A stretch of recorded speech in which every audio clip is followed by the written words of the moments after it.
Okay, Assalamualaikum warahmatullahi wabarakatuh. Pagi, Alhamdulillah, syukur pada Allah SWT kerana Allah izin untuk kita live pagi ini. Okay, sambil-sambil mungkin anda tengah duduk tempat kerja kan. Kita live sekejap. Sambil-sambil. So, adakah anda boleh dengar saya dengan clear? Boleh dengar dengan clear tak? Masih boleh clear ke? Okay. Waalaikumsalam. Pagi. Sri. Mentor Navin. Oh, okay. Clear. Okay, thank you so much. Anyway, morning guys. Hari ni Alhamdulillah hari Isnin. So, hari ni hari majoriti kita mula bekerja, start bekerja. Selepas cuti, ada orang cuti 2 hari, ada orang cuti sehari kan.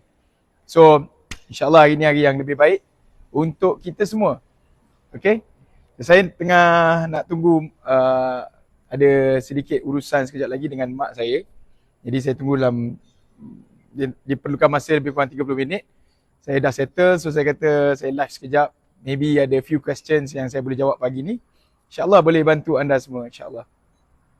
So just untuk kita punya recap, Alhamdulillah Fani Evo, kita last week hari Rabu dan Khamis kita adakan satu training dekat IDCC Shah Alam. Alhamdulillah bersama dengan founder-founder seluruh Malaysia. Ada yang datang daripada KK pun ada, Kota Kinabalu pun ada, berkampung 2 hari dekat IDCC.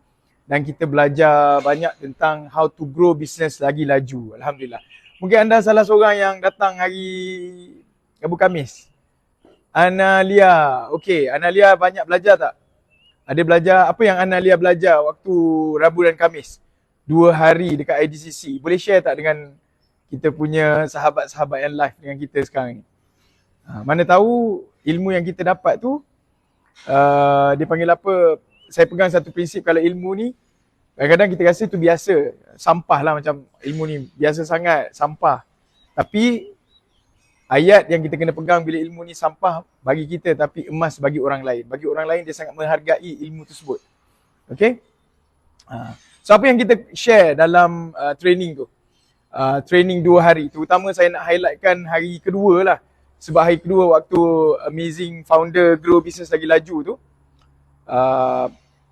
saya ambil soalan-soalan daripada hadirin yang datang. Hari kedua tu kita ambil soalan lah. Sebab saya tahu orang bila datang ni dia ada banyak persoalan yang bermain di fikiran. Jadi masa tu saya open to question. Alhamdulillah. Sebab masa tu sahaja yang saya sempat untuk ambil soalan.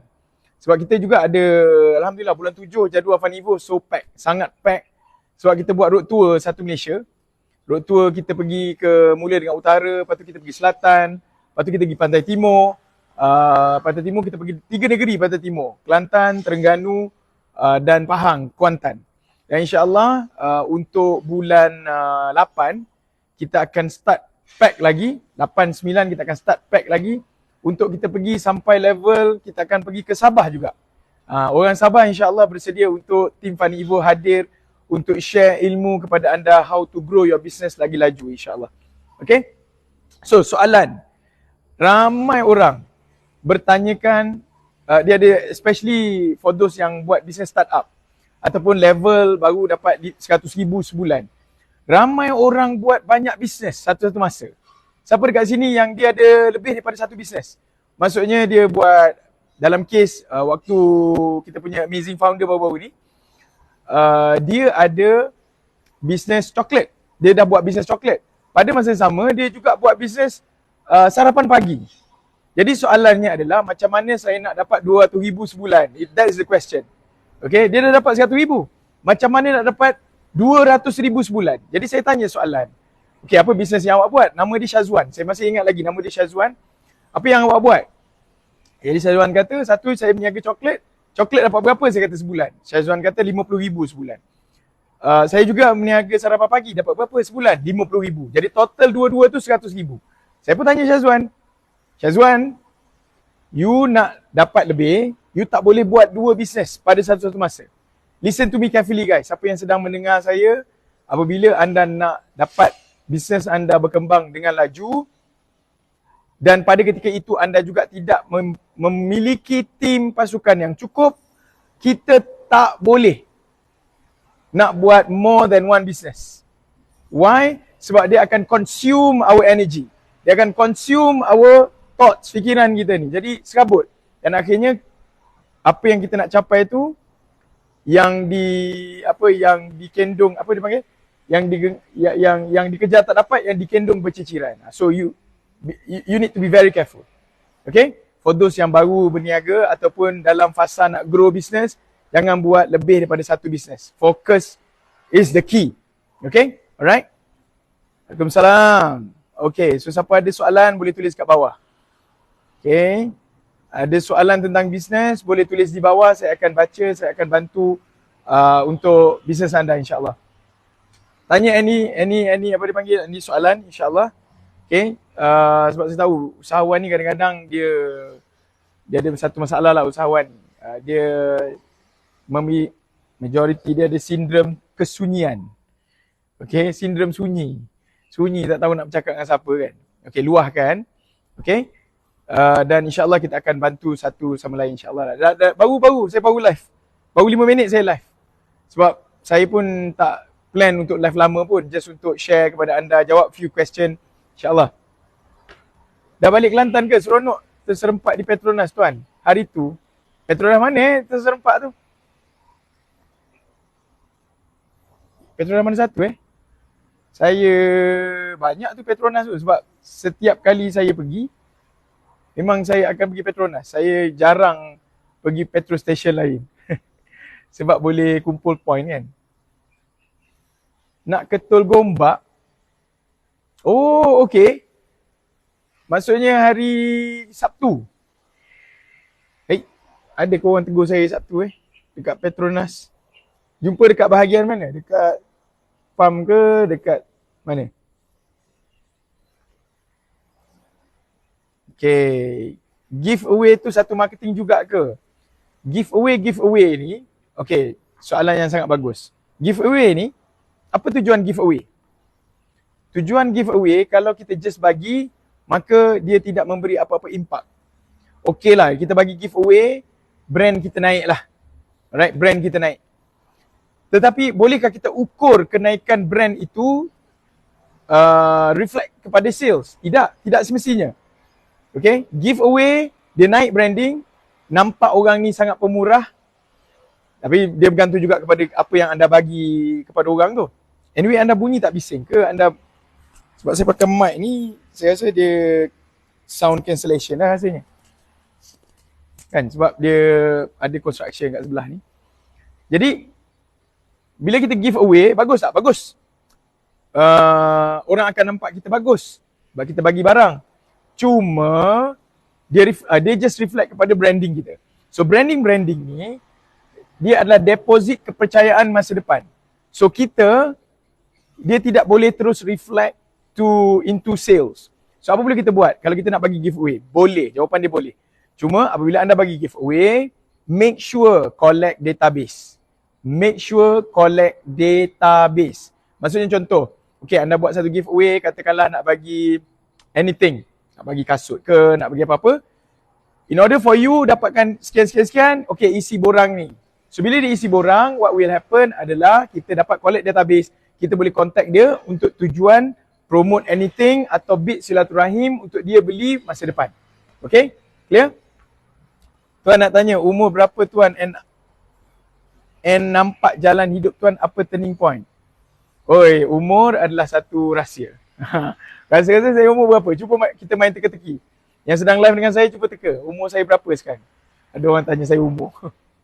Cuba teka, umur saya berapa? Okay. Turning point dia, basically ada banyak lah turning point. Right? Tapi saya bila soalan ataupun, saya dulu pun tanya juga orang lain. Apa turning point hidup awak untuk awak berubah dan sebagainya. Bagi saya, hidup kita ni dia berkait dengan apa yang Allah telah takdirkan kepada kita, qada dan qadar. Jadi kalau kita percaya dengan turning point, maka kita akan sentiasa berharap. Kalau kita belum ada turning point, kita dengar turning point orang lain, kita berkata, aku tak ada lagi turning point. Jadi kita berharap pada satu turning point untuk hidup kita berubah. Tapi saya pegang satu prinsip. Prinsip saya simple je. Kalau Allah nak bagi, tidak ada satu tangan pun yang boleh menyekatnya. Kalau Allah nak bagi sesuatu, tak ada satu tangan pun boleh sekat dia. Jadi, kita jangan berharap pada turning point. Tapi kita berharap kepada rezeki Allah SWT nak bagi. Saya ambil contoh very simple macam ni. The fact that kita hidup hari ni, apa maksud kita hidup hari ni? Kita hidup hari ni maksudnya, kita ada rezeki lah, betul tak? The fact that kita hidup hari ni, kita masih ada rezeki. Allah sedang sediakan kepada kita rezeki. So dalam ada satu hadis Nabi SAW, Nabi bagi tahu kita hidup sebab kita masih ada rezeki. Hari ni anda hidup, saya hidup, Alhamdulillah takdir Allah. Anda pun sedang tengok saya live. Maksudnya anda pun hidup. Kan anda dah meninggal tengok live saya, lain macam. Jadi, kita hidup maksudnya apa? Maksudnya kita, Allah takdir insya-Allah ada rezeki hari ni. Jadi bila Allah takdir ada rezeki hari ni, apa perlu kita buat? Doa supaya rezeki hari ni rezeki yang baik, yang bagus, yang berkat, supaya kita akan dapat lebih banyak selepas ni. Bayangkan kalau kita dapat sesuatu tapi tak berkat. Banyak dapat tapi hilang. Okay? Ada orang dapat sikit. Cuba kita tengok atuk nenek kita dulu. Dia tak kerja macam kita. Dia tak adalah aim dapat juta-juta macam kita. Atuk nenek kita. Atuk nenek kita mana ada kerja sampai gaji 3-4 ribu, 5 ribu sebulan. Atuk nenek kita pergi ke masuk motong getah kan. Buat kerja-kerja kampung, pelihara ayam, itik. Duit tak banyak. Tetapi betapa berkatnya rezeki mereka, hidup mereka ni, diorang ada harta yang sampai cucu pun boleh makan lagi. Betul tak betul? Diorang ada tanah sampai cucu dapat manfaat. Bayangkan betapa berkatnya rezeki. Sebab tu kalau tanya saya apa turning point, saya lebih suka fokus kepada anda punya strategi untuk dapat rezeki luar biasa. Kalau cerita pasal saya buat apa? Anda tidak akan dapat apa-apa kesan. Kalau turning point saya lah. So apa turning point saya? Kalau saya cakap begitu dah begini, mungkin anda punya cerita lagi hebat, lagi bagus. Tapi kita fokus kepada apa? Strategi, kita nak dapat rezeki luar biasa daripada Allah SWT. So, apa yang saya boleh share kepada anda kalau kita nak dapat rezeki luar biasa? Very simple. Hakikat ni Allah dan Rasul dah bagi tahu. Saya bukan ustaz, tapi takdir Allah saya ada guru yang baik, yang bagus, yang ajar saya tentang strategi. Strategi macam mana kita nak dapat rezeki luar biasa ni. Rezeki luar biasa ni simple, dia begini tuan-tuan. Cuba anda pernah tengok tak cicak? Pernah tengok cicak tak? Cicak kan? Cicak tu melekat dekat dinding kan? Dia melekat dekat dinding. Cicak, makanan dia adalah haiwan terbang. Betul tak? Cicak, makanan dia adalah haiwan terbang. Dia sendiri tak terbang tau. Dia duduk je, relax je. Bila tiba waktu dan ketika, maka adalah haiwan terbang datang depan dia, dia pekerja dia, ambil makan. Betapa Allah ready kan untuk cicak. Betul tak betul? So, nak ceritanya rezeki Allah ni luas. Cicak tak boleh terbang, tapi makanan dia adalah haiwan terbang. Laba-laba, dia tak boleh terbang, tapi makanan dia adalah haiwan terbang. Insek terbang, serangga terbang. Dia duduk relax je. Betapa Allah jamin rezeki. Jadi, ini konsep. Konsep dia, guru saya bagi tahu kepada saya.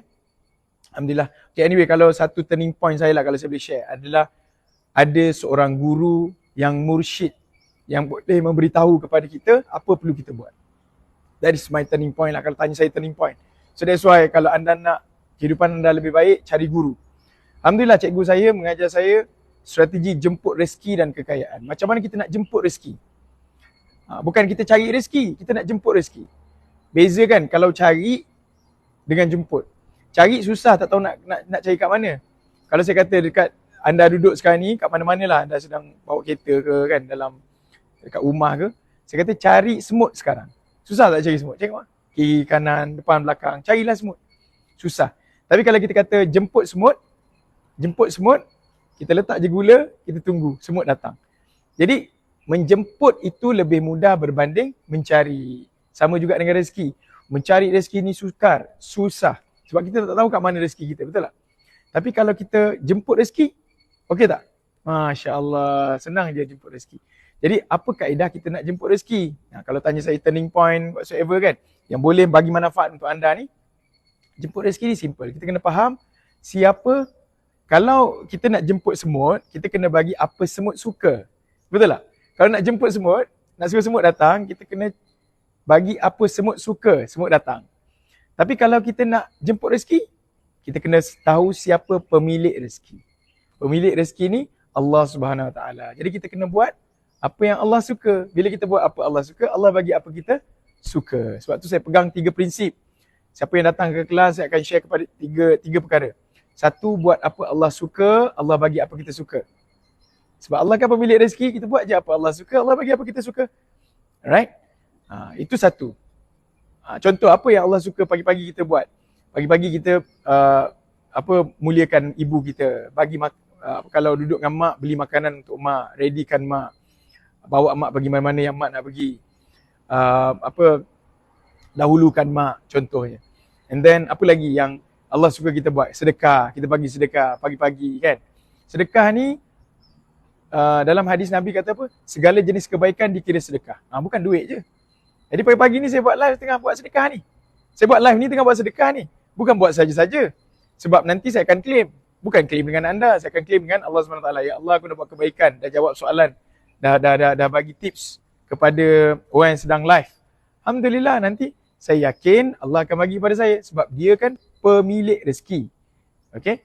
Jadi, pertama, buat apa Allah suka. Allah bagi apa kita suka. Nombor 2, susah-susahkan diri, tinggalkan apa Allah benci, nescaya mudah-mudah saja Allah kabulkan hajat di hati. Susah-susahkan diri, tinggalkan apa Allah benci, nescaya mudah-mudah saja Allah kabulkan hajat di hati. Kita ni manusia pendosa. Kita ni banyak dosa tuan-tuan, banyak dosa. Banyaklah dosa kita, dosa mulut ke, dosa fikiran ke, dosa mata ke, dosa telinga ke kan, dosa anggota tubuh badan, dosa kemaluan, macam-macam kita punya dosa. Jadi, of course kita akan terdedah buat dosa, tapi susah-susahkan diri. Kadang-kadang bila kita nak buat tu, kita susahkan diri, tak boleh buat. InsyaAllah. Sebab itu tanda orang bertakwa. Takwa ni takut pada Allah. Jadi kita susah-susahkan diri, tinggalkan apa Allah benci, nescaya mudah-mudah saja Allah kabulkan hajat di hati. Tinggal apa yang susahkan diri kita, tinggalkan apa Allah benci. Sebab itu kalau anda duk baca ayat 1000 dinar, itu yang Allah maksudkan. Siapa yang bertakwa, Allah bagi rezeki yang tanpa disangka-sangka. Itu nombor 2. Nombor 3, rezeki tak lambat tak cepat, rezeki tak salah alamat. Jadi kalau itu rezeki kita, kalau satu dunia bertolong-tolongan tak nak bagi rezeki kepada kita, kalau Allah kata ya, ya. Kalau satu dunia bertolong-tolongan tak nak bagi kepada kita, jangan bagi rezeki itu kepada siapa, sipulan-sipulan atau anda yang sedang tengok. Tapi Allah kata rezeki itu untuk anda, untuk anda. Tapi kalau satu dunia bertolong-tolongan nak bagi rezeki itu pada kita, nak bagi sale, nak bagi sejuta, satu dunia bertolong-tolongan nak bagi pada kita, kalau Allah kata tidak, tidak. Okay? So, that's the key yang kita kena pegang, insyaAllah. Hopefully dapat jawapan lah kepada sahabat kita tanya turning point tadi tu. Okay, saya tanya soalan lain. Ni, saya cari soalan lain. Siapa ada soalan boleh tulis kat bawah, insyaAllah.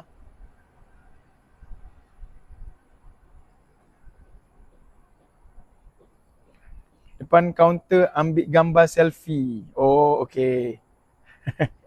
I see. Okay. Saya ingat dah. Ketul Gombak. Sebab saya duduk lama juga kat Ketul Gombak tu. Saya solat, Zohor dan sebagainya. Okay, baik. InsyaAllah tuan. Okay, salam kat isteri kan? Tuan dengan isteri kan?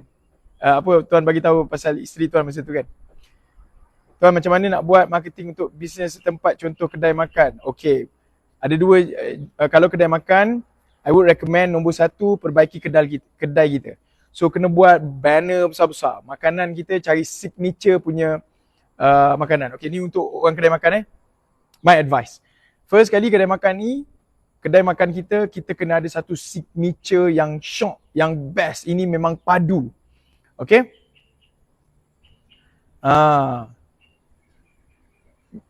Salam bang, office kat KD padu bang. Pernah datang office Kota Damansara Fani Ibu Kota Damansara. Alhamdulillah, thank you so much buat datang.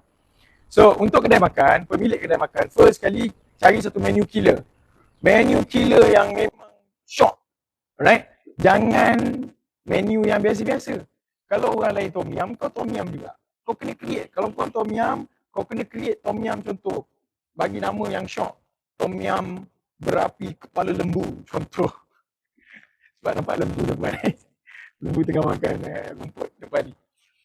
Tom yum orang lain kepala ikan kan. Kita tom yum berapi kepala lembu contoh. Siapa yang suka makan lembu, tom yum lidah lembu contoh. Jadi dia ada mic problem dengar tak? Hello. Boleh dengar? Boleh dengar atau tak boleh dengar? Jadi pilih satu ada pecah-pecah. Okey, dah okey. Pecah lagi. Okey. Saya tukar mic. Okay, maybe. Ini okey tak? Okey, sekarang okey tak? Testing 1 2, testing 1 2. Okey terus. Okey. Jadi okey 5 minit lagi sebab saya janji dengan mak saya perlukan 30 minit tadi, jadi 9.30 lah, 5 minit. Okey, so bagi kedai makan, pemilik kedai makan, nombor 1, pastikan menu ada menu killer. Memang kena menu killer, dia tak boleh menu biasa-biasa.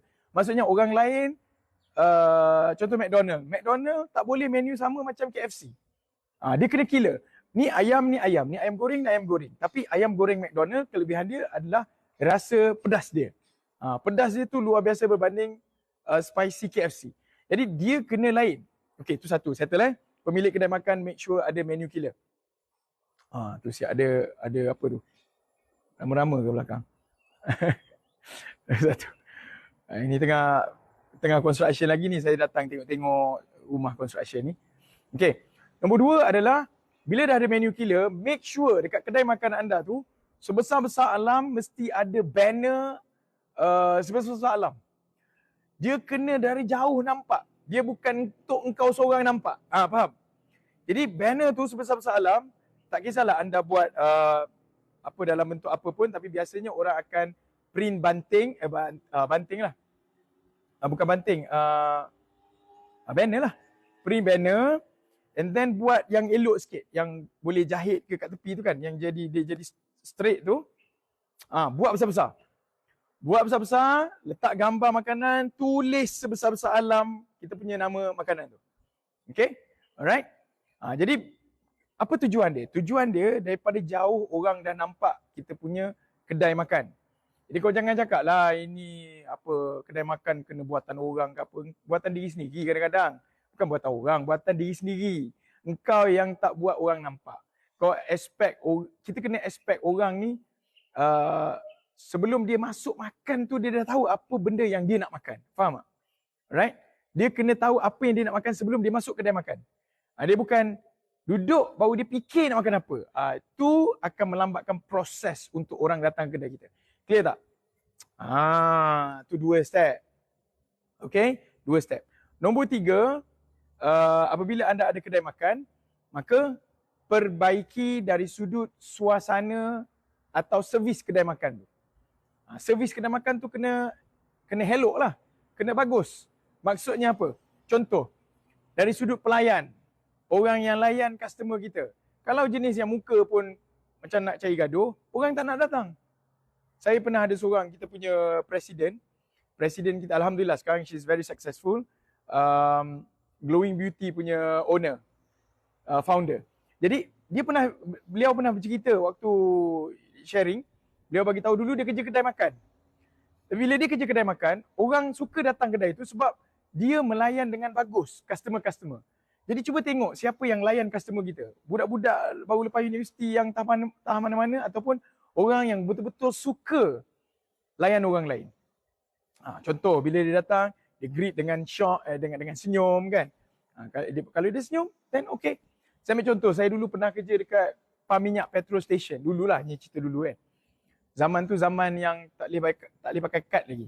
Kalau siapa ingat kan dulu bayar dekat, bukan bayar dekat kaunter depan, bayar dekat orang yang jaga petrol station, yang jaga pam tu kan. Siapa ingat lah zaman dulu. Saya pernah kerja masa tu. Jadi waktu ada satu moment tu, saya still remember, clear in my mind. Setiap kereta yang masuk, saya akan bagi salam dengan senyuman. Assalamualaikum. Saya buat macam tu lah, saya lah. Orang lain saya tak tahu. Ada satu kereta tu, dia masuk je, saya bagi salam, Assalamualaikum. Dia turun cermin kereta, kan dulu kan dia kita tak payah turun kereta, kita duduk dalam kereta, dia bagi tahu RM50, dia hollow duit, kita masuk je kan.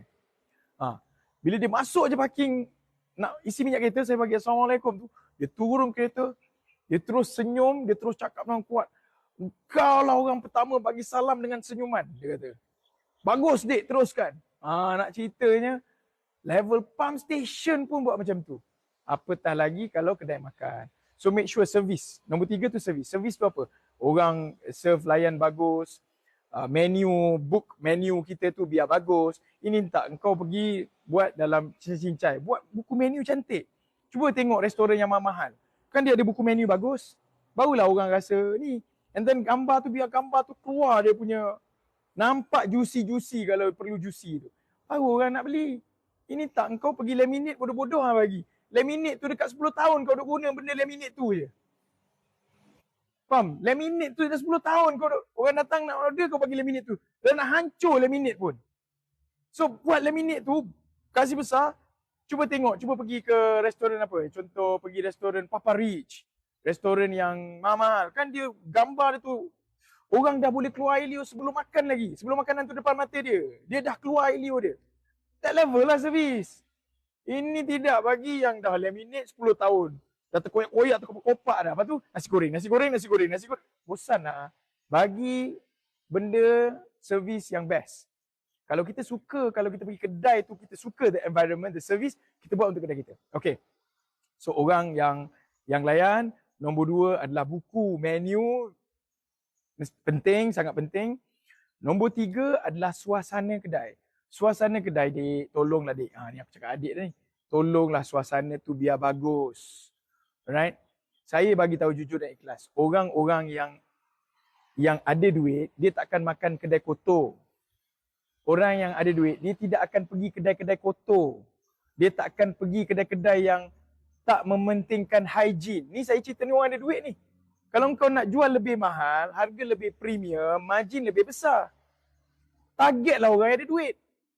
Kalau kedai kita jenis yang tak pentingkan kebersihan, kecantikan, maka yang datang tu geng-geng yang mungkin kurang berduit. Bila kurang berduit, maka margin kita makin slim. Masuk-masuk cari menu yang murah. Masuk-masuk spending pun sikit-sikit.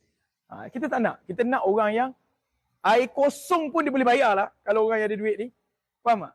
Orang yang tak apa-apa nak ada duit, air kosong pun dia kata, air kosong je pun, tu pun nak charge ke? Faham? Kalau orang yang ada duit, air kosong pun dia bayar. So kita nak that level. Okay, kedai kita. Wih, dah 9.32. Thank you. Okay, saya jawab soalan last saya. Saya kalau ikut ni memang nak jawab semua ni. Takut mak saya tunggulah. Okay. Lapar air kosong. Okay. So dapat idea? Okay. Tu cerita dia. So servis. Apa lagi? Kalau boleh, saya pernah je makan dengan saya punya sahabat-sahabat berniaga. Kita orang pergi minum kat situ, lepas tu pergi solat, berhenti solat Zuhur. Lepas solat Zuhur, pergi makan kedai tu pula. Sebab dia kata apa? Sebab kedai ni aircon. Itu saja. Sebab ada aircon. Alright? Sebab ada aircon. So, what you should do? Pentingkan servis. Kalau cerita servis ni banyak lagi. Contoh lagi, setiap kita punya staff pakai pakaian yang sama. Itu servis tu. Pakai pakaian yang sama. Jersey yang sama. Itu penting. Alright? Penting. Apa lagi? Staff. Ambil yang elok-elok. Janganlah ambil yang muka dia pun nampak tak berapa tak terurus. Cari orang yang ni, yang bagus. Okay? Alright, banyak lagi saya nak cerita ni tapi raja saya sedang menunggu. Raja saya. Okay. Dah, saya rasa itu saja. Step to success. Last kali step to success. Kita kena ingat satu je. Last ni last. Banyak saya nak jawab tapi panjang saya nak jawab ni tapi last. Kita kena ingat satu benda. Sukses atau tidak dia berkait dengan rezeki. Orang Islam, terutama kita orang Islam yang ada agama, kita yakin satu je. Rezeki tu hak Allah. Rezeki tu hak Allah. Jadi kita kena please Allah. Usaha tu hak kita. Jadi kerja kita buat usaha. Alright? Kerja kita buat asbab sebaik-baiknya. And then serah pada Allah bulat-bulat. Sebab apa? Sebab Allah pemilik pada rezeki. Dalam hadis Nabi, insya-Allah dalam hadis Nabi kata Kalaulah kita ni bertawakal sebagaimana hak bertawakal. Apa maksud hak bertawakal?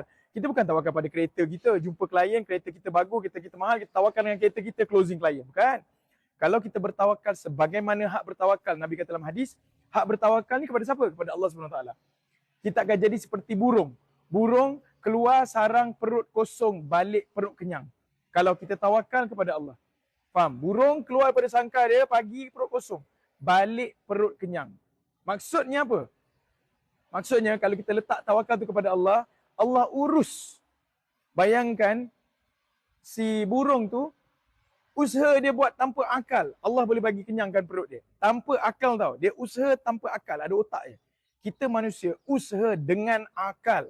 Tawakal kepada Allah, takkanlah Allah tak boleh bagi perut kita yang kosong ni jadi kenyang. Alright? InsyaAllah. Okay, so thank you so much guys. Hopefully nanti saya buat live pendek-pendek lagi untuk jawab soalan. Just make sure masuk, make sure ada notification lah kalau saya buat live. So thank you so much. Saya doakan anda dimurahkan rezeki semurah-murahnya, dipermudahkan urusan oleh Allah SWT semudah-mudahnya.